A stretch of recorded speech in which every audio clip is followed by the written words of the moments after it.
एक मुलाकात ऐसी शख्सियतों के साथ जिन्होंने दिया है अपने जीवन को एक नया मुकाम।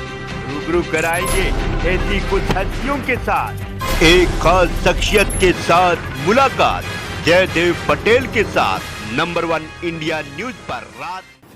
नमस्कार दोस्तों, मैं जयदेव पटेल, आपका एक बार फिर स्वागत है एक खास शख्सियत के साथ मुलाकात प्रोग्राम में। आज हमारे साथ खास मेहमान है federation of Indian export organisation के महानिदेशक अजय साय। अजय साय जी, आपका बहुत बहुत स्वागत है आज के हमारे प्रोग्राम में। धन्यवाद।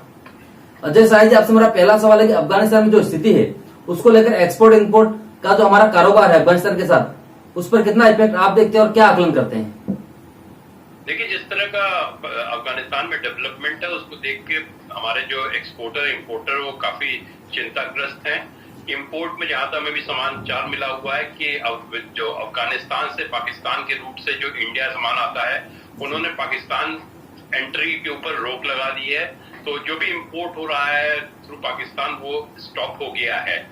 जहां तक एक्सपोर्ट का सवाल है, हमारा ज्यादातर export INSTC international north south trade corridor के थ्रू होता है या फिर हमारा जो होता है वो दुबई के थ्रू एक्सपोर्ट हो रहा है। उसके ऊपर ज्यादा प्रभाव अभी नहीं पड़ा है, लेकिन जब भी इस तरह की अनिश्चितता होती है तो उसका व्यापार के ऊपर प्रभाव काफी लाजमी होता है।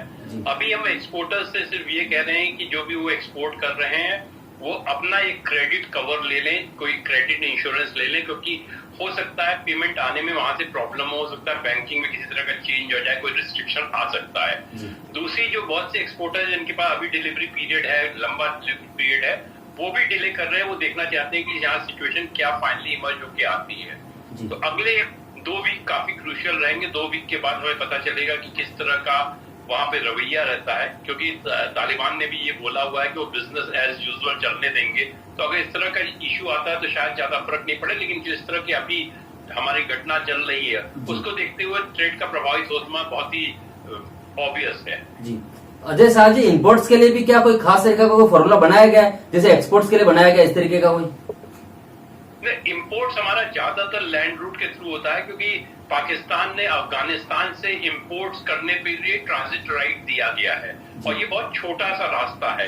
एक्सपोर्ट के लिए पाकिस्तान ने हमें ट्रांजिट रूट नहीं दिया गया है। तो हमारा जो ज्यादातर इंपोर्ट जैसे पाकिस्तान जैसे अफगानिस्तान से आ रहा है वो ड्राई फ्रूट्स हैं। हम कुछ गम एंड रेजिन इंपोर्ट कर रहे हैं या अभी हमने अनियन भी इंपोर्ट किया है, तो वो लैंड रूट से ही ज्यादा आ रहे हैं।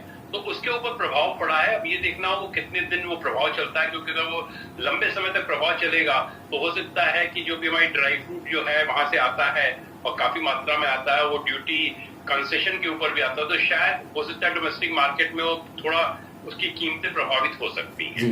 अजय साहब जी, एक्चुअली मेरा आपसे आखिरी सवाल, अगला सवाल यही था कि अगर ये लंबे समय तक मान लो चलता है तो इस कंडीशन में कीमतों का जो इजाफा होगा वो कितना हो सकता है और किन किन सामानों पर हो सकता है इजाफा?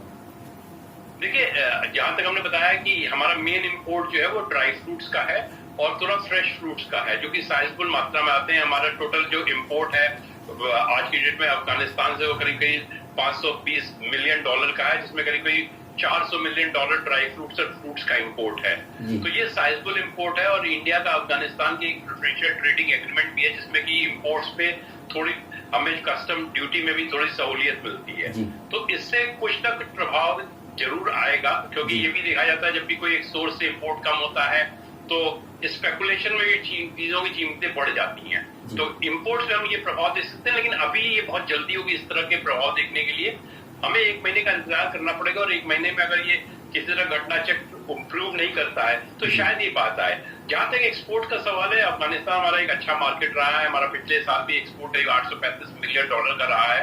हम बहुत मात्रा में फार्मास्यूटिकल वहां एक्सपोर्ट कर रहे हैं, शुगर हमारा जाता है, हम खाद्यान्न भी बेचते हैं, हम टेक्सटाइल एपरल का भी हमारा वहाँ एक्सपोर्ट होता है, हम टेलीकम्युनिकेशन टावर भी वहाँ बेचते हैं। तो हमारे लिए एक अच्छा मार्केट है, नेक्स्ट डोर मार्केट है, अच्छा मार्केट है। हम चाहेंगे हम इस सिचुएशन में जिस तरह के वहाँ डेवलपमेंट हो रहे हैं हम मार्केट में बने रहे।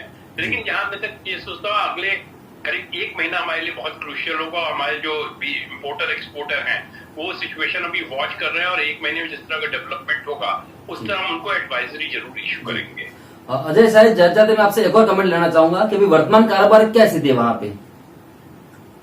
वर्तमान अभी तक कोई ज्यादा चेंज नहीं हुआ। अगर हम अभी अपना अप्रैल मई तक का भी एक्सपोर्ट इंपोर्ट देखते हैं तो उसी पैटर्न पे जैसा पिछले सालों में रहा है।